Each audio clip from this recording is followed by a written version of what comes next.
แล้วสิซื้อหยังหั่นหึซื้อหยังซื้อหยังแล้วสิซื้อหยังโอ้เห็นเครื่องลิ้นบ่ได้แล่นไปหารถมันยังหาร้านสาวมาซื้อเครื่องลิ้นกัน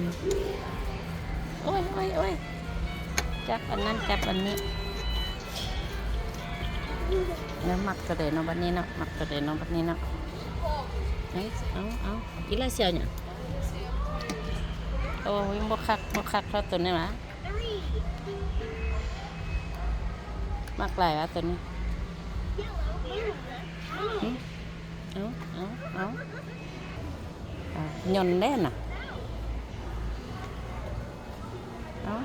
เอาเลือกไปเบิดส่วนซื้อแนวมันเอาแพงเด้ว่ะเอ้ยอีล่าได้ตุ๊กตาละแพงมันคือว่าใหญ่ก้อนสัตว์